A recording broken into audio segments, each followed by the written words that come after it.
Finally, I'm free from that burden. Starting today, my parents are moving in with me at my house.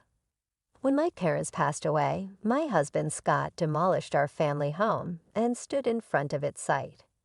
He blurted out, "Hurry up and bring the inheritance to our place." I stood there in shock and asked, "What are you talking about? Have you lost your mind?" At his words, I couldn't help but laugh. I realized what this was all about. "Why are you laughing? Don't you understand?" Scott and my in-laws looked at me puzzled. That's when I told them the truth. My name is Amy Jackson. I was born the eldest daughter of ordinary office worker parents. I have one brother, and we were a very normal family. I married Scott when I was 30, and we had 2 kids, balancing work and parenting. I suddenly found myself at 52. My son Eric and daughter Judy had grown up to be adults, each living on their own and starting their careers. Now was the time to relax with my husband. It was an ordinary life, but I was happy. I thought I would continue to age like this. But my simple life changed one winter day. My father was in a car accident and suddenly passed away. He was only 68 at the time. Our whole family was overwhelmed with grief, especially my mother, who was so depressed she couldn't even eat. "Mom, I know it's hard, but you have to eat," I told her again and again. "I know, but I just don't have the appetite. It feels like there's something stuck in my chest," she replied. My brother and I thought she was just emotionally distressed and watched her for a while. However, she rapidly lost weight. In just 3 weeks, worried, I took her to the hospital. The diagnosis from the doctor was shocking. Cancer. The cancer was advanced, and surgery wasn't an option. She had about a year left to live. I hadn't had the chance to really take care of my parents yet, when I thought I had lost my father. Now my mother is facing this illness. I was even more devastated than when my father passed. But I couldn't grieve forever. My brother lived far away and couldn't help, so it was up to me to take care of my mother. I explained to Scott. "I want to live with my mother. I can't leave her alone, both emotionally and physically during her illness."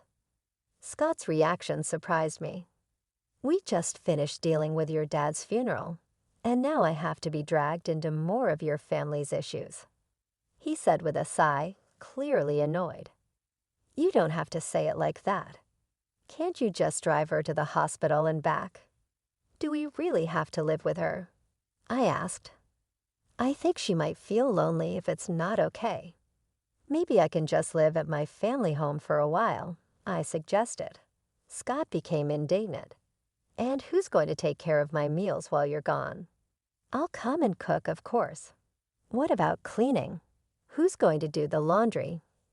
he demanded. I fell silent. I intended to do what I could, but I couldn't do everything as before. Being confronted with this reality hurts. If someone said I was being selfish for wanting to care for my mother, I wouldn't be able to argue back, I thought to myself. I'm sure my mother, being considerate, would say everything is fine as it is. But I really wanted to do something for my parents, I admitted. "Fine, but I'm not helping with anything," Scott grudgingly said to my silence. His attitude was arrogant, but he had ultimately agreed. "I'm sorry and thank you," I said, although I thought he was being awful. He had agreed to my wish. I suppressed my desire to argue back and thanked him. Despite the trouble, Scott and I started living with my mother at my family home. We had originally been living in a house provided by Scott's employer. Scott was an only child, and since his father really wanted us to live together, we didn't plan on buying our own home. Living in the company housing was more convenient for work, and the rent was only about $11,000 a month, so it wasn't a big burden. Now that we've moved to my family home, we don't have to pay that anymore, and we have more space, I reflected. Living together wasn't all bad for Scott. True to his word, Scott didn't help with anything, but I'm glad I could live with my mother. She seemed energetic, but she often felt weak and spent a lot of time lying down during the day. I prepared her meals, fed her, and managed her medication. It would have been impossible for her to do all that alone, I said, reflecting on those days. I'm sorry, Amy. Thank you. It's a big help that you're here with me, my mother said, expressing her gratitude. Many times she was unaware of the harsh words Scott had said about living together, so she was grateful to him too. One evening, after my mother had gone to bed and Scott returned home, I brought up the subject of my mother's treatment while serving dinner. I don't know what you want me to say. I told you I'm not helping with anything. Scott refused even to listen. I needed someone to vent to, someone to consult. All I wanted was for Scott to listen, I lamented. Even after 2 months, 3 months, Scott's attitude didn't change. He constantly complained about living together, acting as if he was doing a great favor, and his behavior became more obnoxious day by day. But I couldn't say anything against it. Between worrying about my mother and being considerate of Scott, I was becoming more stressed. Around the time of the 2-year prognosis, my mother's condition worsened rapidly, and she was hospitalized. 5 days later, she passed away. Although I had prepared myself mentally, I was devastated. My brother's family and my children came right away and helped a lot. But in times like this, you really want your spouse by your side. However, Scott was laughing and chatting with his parents in a corner, not helping with the funeral preparations at all. My brother had taken the lead role in the preparations, and somehow we got everything ready for the funeral. But Scott, who should have been sitting in the family section, was at the very back of the relative section. Scott, I want you to sit in the family section, I said. No, I'm fine here. I'm not a blood relative, after all, he replied. Then his mother chimed in, he's your husband, but he's not your mother's son. Scott is our son, so he's an outsider, you know. Amy should sit in the family section. Hearing this from my in-laws was painful. I was left speechless. Where I come from, it's common for sons-in-law to sit in the family section at funerals, though this might vary by area. With Scott not in the family section, distant relatives started whispering, wondering if we had divorced. It's one thing for people to gossip, but all this could have been avoided if Scott had just sat there. Feeling a bit upset that Scott wasn't by my side, we still managed to see my mother off peacefully. After the funeral, my brother's family, my children, Scott, and his parents returned to my family home. Thank you for coming, especially at such a busy time, I sent to my in-laws, offering them some tea. They laughed and replied, really, it's something. First your father, now your mother. These funeral expenses are a burden for us too, but at least that's the end of it. I was stunned by their words. What do they mean by that? I couldn't believe they would say such a thing. I forced a smile and excused myself. Then I overheard Scott talking with his parents. It must have been tough for you, Scott, living with outsiders. Yeah, dealing with Amy's whims was a pain. A husband shouldn't just follow his wife's demands. If you don't like something, you have every right to refuse, Scott said. I clenched my fists. Their voices laughing and chatting were unbearable. But this wasn't new. Scott's parents had always been insensitive and rude. When Scott and I got married, his mother said, "Couldn't you find someone more attractive?" I can't expect much for grandchildren, I recalled bitterly. They say beauty gets boring after 3 days. With Amy, you won't get bored. Scott just laughed, reflecting back. Neither Scott nor his parents had said a single comforting word to me, either at my father's funeral or after my mother's passing. Instead, they ridiculed me. I had felt sorry for imposing on Scott, but now I questioned his behavior as a person. I had been too concerned about Scott while just wanting to do right by my mother. I realized I shouldn't have felt so guilty towards Scott, especially since he wasn't supportive. Still simmering in anger, Scott and his parents continued to laugh and chat in another room. If my brother's family and my kids had heard them, they would have been upset, but fortunately, they were in the kitchen. I was relieved to be the only one who heard Scott and his parents' conversation. Then my mother-in-law spoke up. Amy, she called. Yes, I replied, startled. Can I have this? She asked. Holding my mother's purse, confused, I stammered. Oh, well, your mother won't be needing it anymore, right? Scott suggested, take it home. Maybe I'll just keep it, she said, holding up the purse and inspecting it. I couldn't believe her audacity, especially right after the funeral. I took the purse from her and said firmly, no, you can't. Her expression changed, not because of the purse, but because I, her daughter-in-law, stood up to her. Yet I stood my ground. We're not ready to sort through my mother's belongings yet. We'll distribute her keepsakes among the family later. My mother-in-law turned red with anger. What do you mean? Are you saying I'm an outsider?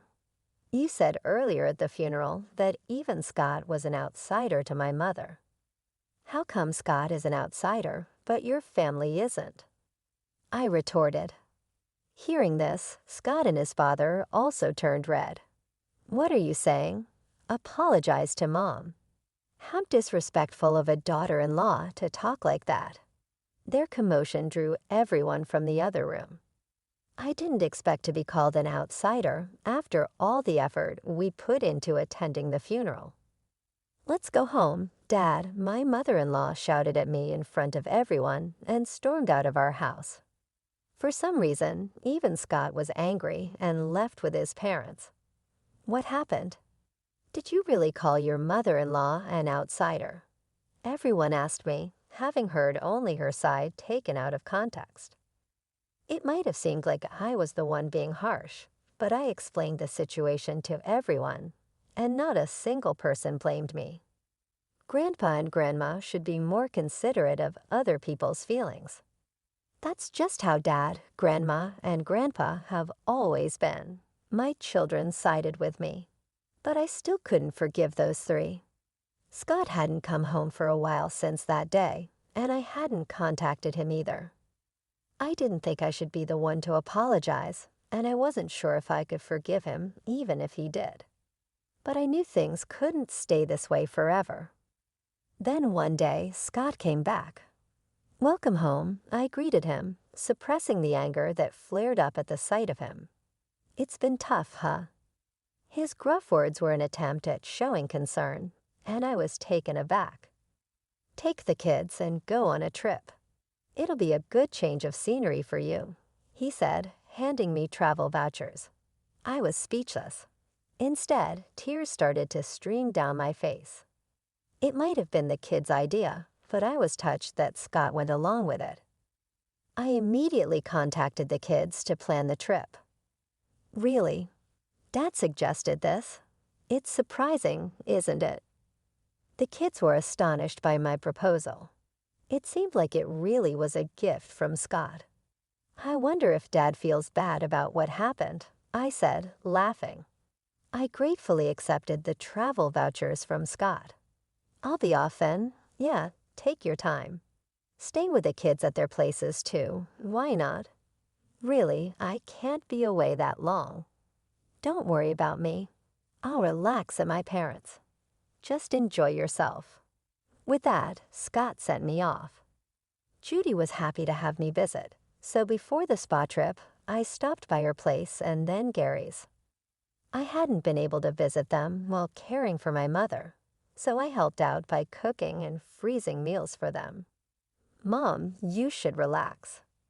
But thanks, this really helps, they both said, delighted to have my cooking at home. This opportunity was all thanks to Scott's suggestion. Then came the eagerly awaited spa trip. I spent a relaxing time at the hot springs with my children. The weariness from caregiving and the sorrow of losing my parents seemed to have healed quite a bit. I was away for almost a week, but both my kids returned to their homes with bright smiles. That was fun. We should thank Dad for once, true. Just this once, but I wonder if he's up to something. Judy jokes. Don't say that. Dad thought about us in his own way. I laughed when I returned home, planning to share the memories with Scott and start our life anew as a couple. I was speechless. What? The house is. I looked around in disbelief. Despite recognizing the location, the family home that should have been there was gone. Then out of nowhere, Scott appeared, followed by his parents. They were grinning at me, standing there dumbfounded. "Scott, what's going on?" I asked with the same sickening smile. Finally, I'm rid of that baggage. "Starting today, my parents are moving in with me at my house," Scott said. "What are you talking about?" I replied, trying to stay calm. "Have you lost your mind? Your family home has been demolished. Bring the inheritance together, quickly, whatever you inherited. It's Scott's now." I realized then that the disappearance of the house was Scott's doing, and it was all for the inheritance. Such betrayal. After thinking about the future on my way home, I was filled with indescribable sadness and anger. But demolishing the house won't go Scott's way. I won't let it. I burst into laughter at the sight of their smirking faces. "Why are you laughing? What a weird woman. Has she gone crazy?" My mother-in-law said, looking at me as if I were eerie. Facing the three of them, I spoke up. "Don't you guys know what you're talking about? I haven't inherited a single penny, so there's no inheritance." After saying that, I burst into laughter again. They had mistakenly thought they'd become rich from the inheritance. Their wild imaginations and actions had me in uncontrollable laughter. "What do you mean? Explain yourself," Scott demanded, but I kept my mouth shut. I felt no need to enlighten them. "I'm not going to live with strangers. If you want to live together, go ahead alone." Ignoring Scott's question and rejecting his suggestion made my mother-in-law furious. "You helped with your parents' housework, but you can't do ours. You're aware of the circumstances, right?" "I agreed to live together, didn't I?" she yelled. "I told you I didn't want to live together. Have you forgotten that?" I countered them one after another. Also, demolishing the family home like that, there are things you just shouldn't do. I yelled at them and then left. Behind me, Scott's voice called out, "Where are you going?" But I didn't look back. Right now, I needed to find a place to sleep for the night, and I really didn't want to see Scott's face. I immediately consulted a lawyer. Demolishing a house couldn't be that easy. The house was still in my mother's name. As I wondered which company had done it, an unbelievable truth came to light. Scott and his father had demolished it themselves. His father, who worked in demolition, enlisted the help of acquaintances and even rented heavy machinery. The planning was meticulous. Moreover, they even gave me travel vouchers to get rid of me. Tears welled up in my eyes at the realization of being deceived. The frustration was unbearable. Is there any way to punish all three of them? I tearfully explained my situation. The lawyer smiled at me kindly. "Scott unlawfully demolished the house in your mother's name. He could be charged with property destruction and held liable for damages.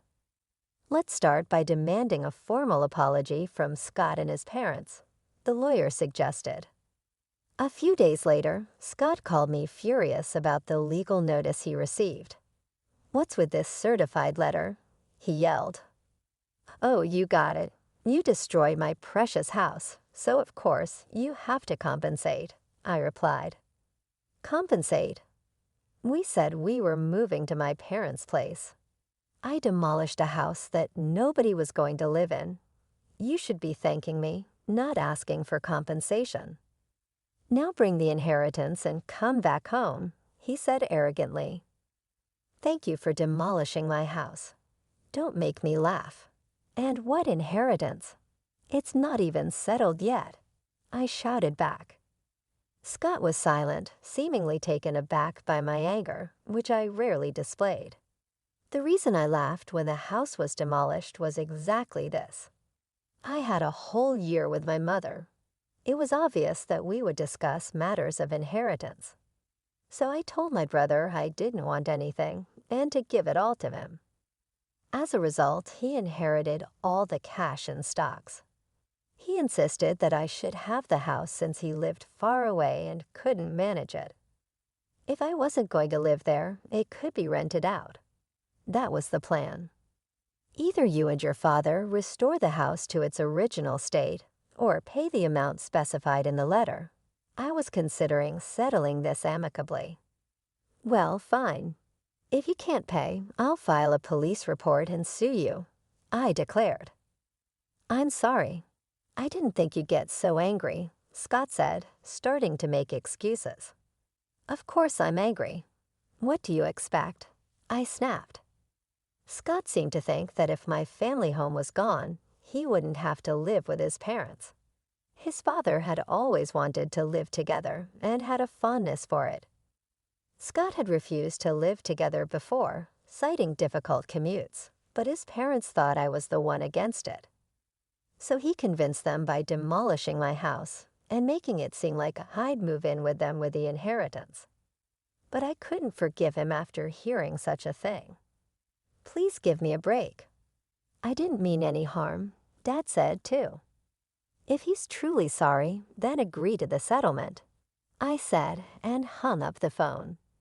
Scott kept calling and sending messages apologizing. If you're sorry, just transfer the money, I pushed him away. I knew my childhood home couldn't be restored, but this was the only way I could deal with my unbearable feelings. I stayed at Judy's place. My brother's family and my children knew about the situation. Although my brother must have been angry about our house being demolished without his consent, he said, I won't interfere, but I'll help in any way I can. Do what you think is best, Amy. Everyone condemned Scott's actions and supported me. A month passed without any compensation or alimony payment from Scott. During that time, there was no contact from him. I couldn't stay with Judy forever. I wanted to get the money as soon as possible to at least establish a living foundation. Contrary to my wishes, something unbelievable happened. It was revealed by Judy. This apron looks a lot like Grandma's, she said, showing me her smartphone screen. I was surprised when I saw it. It was a listing on a flea market app. The apron Judy mentioned, similar to my mother's, was a unique one I had made for her. What? This is Grandma's apron. I made it, so I'm sure, I said. Judy quickly checked other listings. The seller seemed to have recently joined the app, with no transactions or reviews yet. There were nearly 50 items listed, and to my horror, all of them belonged to my mother. I immediately realized it was Scott. He was the only one who could have taken my mother's belongings after demolishing the house. I called Scott right away. What's this about the app? I asked. Scott responded, sounding annoyed, don't play dumb. You're selling Mom's things without permission, aren't you? Cancel those listings right now, I demanded. Scott, sounding panicked, replied, What? No, it wasn't me. Who else would do such a thing? I'm coming over right now to get everything back, I said and hung up. Then I immediately headed to Scott's parents' house with Judy. Where are Mom's things? I demanded as soon as we arrived, confronting Scott at the door. I don't know anything about it, he stuttered. Tell the truth, Dad. Judy joined me in pressuring Scott. He seemed flustered. Scott's parents noticed our presence and came out. Oh, Judy, you're here.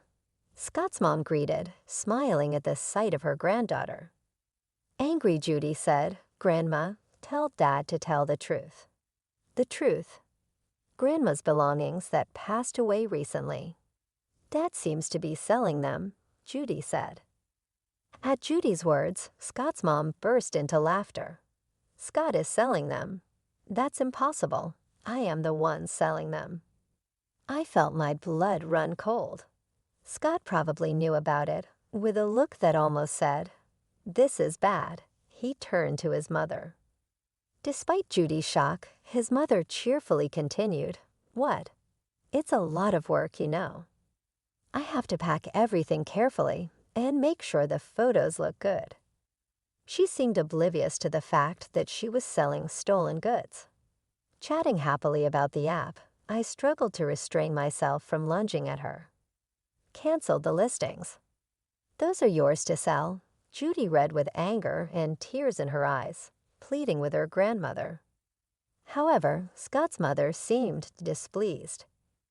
"What's the big deal? I finally found a hobby I enjoy. I use the things I can and sell the rest for a little pocket money. It's good for preventing dementia. I'm the only grandma left, so Judy wants me to stay healthy and live long, right?" she said nonchalantly. Pleading with her to stop had no effect. There was no sign of remorse. If talking won't help, then action is the only option. "Judy, let's go." "But it's okay, let's go," I insisted, pulling Judy out of the house and heading straight to the police station. I wasn't planning to file a report for the demolition of the house, but theft was a different story. When I explained to the police that my mother's belongings were being stolen and sold, they acted immediately. Scott's mother's account on the flea market app was suspended. The items wouldn't be sold anymore. I called Scott on the way back from the station. "I had your mother's account stopped. You knew about it, right?" "You're complicit." "No, I filed a police report about this." "Please cooperate with the investigation." Scott became frantic. "What? We're family, right? Withdraw it, please. Family? You still haven't paid any compensation for the house or alimony, and there's no sign of remorse." Faced with my shouting, Scott was taken aback. Despite everything, I still had feelings for Scott, having lived with him for so long. Sighing, I said, "I'll wait for the money, but I won't forgive the theft. Return everything. And Scott, your father looked quite unwell. Has he seen a doctor?" "What? I'm not a monster." So just passing on that message, I said and hung up. Scott's father, whom I had just seen, was alarmingly thin and hadn't spoken much. His complexion was more than just pale. It was unnaturally dark. His ill health was obvious, but that family probably hadn't noticed. His wife was nonchalant, selling stolen items, and Scott only acted tough with me. They lacked any real concern for others. The next day, I received a call from Scott's father. Expecting it to be a thank you call, I answered. I got the complete opposite reaction. "What do you mean by treating me like a sick person, planning to dump me in a hospital to get rid of the hassle? I need to protect Scott and my wife from you. I'm not going to any hospital," he scolded.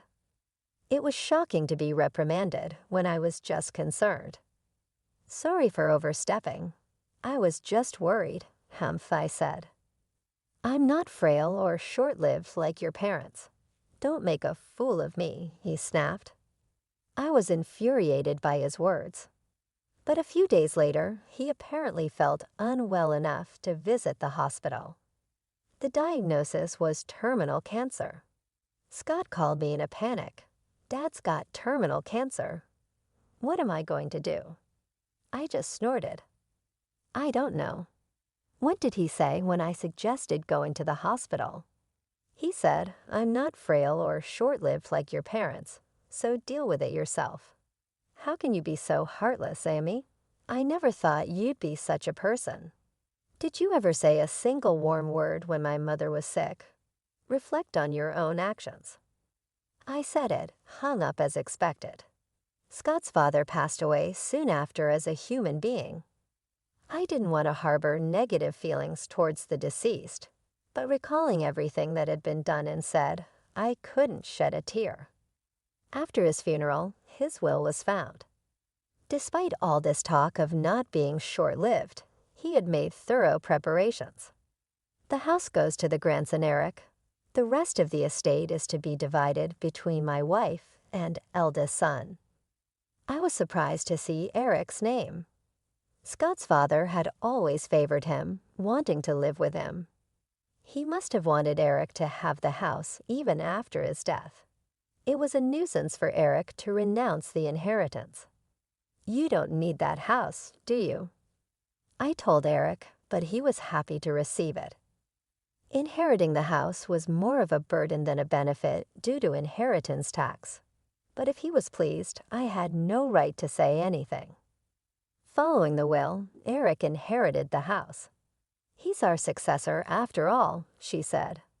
Well, that's not wrong. I felt a bit sad, as if Eric had been taken from me. Then something unbelievable happened. Come over to our house. Scott's call prompted me to head straight to his parents' house.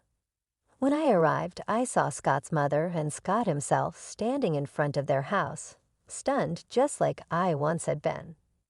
The site was filled with heavy machinery and trucks labeled with demolition company names. Workers were tearing down their house right before our eyes. What's going on? It's my house. I can do what I want with it, Eric said, appearing from somewhere, looking satisfied as he watched the demolition. Eric, what are you doing? Stop this right now, Scott shouted. Stopping it now won't make it livable anyway, Eric replied. Scott's mother and Scott were begging Eric, but Eric just laughed. Did you forget what Grandpa and Dad did to Mom? Grandma, you were awful to Mom too, right? Did you apologize? Eric's smile turned into a sharp glare at Scott's mother and Scott. They fell to their knees as the heavy machinery continued to noisily dismantle their house. I finally felt relieved seeing the scene. Later, Scott finally paid the damages and compensation from the inherited assets. The stolen items that Scott's mother took from my mother were retrieved by Eric and safely returned to me. You always have me and Judy, Eric said, and I finally shed tears of relief. Scott's mother and Scott, having lost their house and left with no money, were now living in a company house again. Scott and I had moved out of the company house, but now Scott and his mother had to return, becoming the subject of rumors. I explained the whole truth to Scott's colleagues' wives, who we were on good terms with. Scott and his mother will likely have a hard life in the company housing, but it's their own doing. After Scott's retirement, they'll be forced to save up for a new place to live. I sometimes think about asking my friend how Scott and his mother are living now, just to have something to talk about. After that, I continued to stay at Judy's house. Then Eric got engaged to be married. He was planning to build a house. The land of the former family home sold for a decent amount, and I was glad to see that even that house served a purpose. Mom, come live with us, Eric offered. His fiancée welcomed me warmly. Since I couldn't keep relying on Judy, who lived alone indefinitely, I decided to take Eric up on his offer. I am thinking of living happily with my new family, determined not to become a mother-in-law like my own mother-in-law.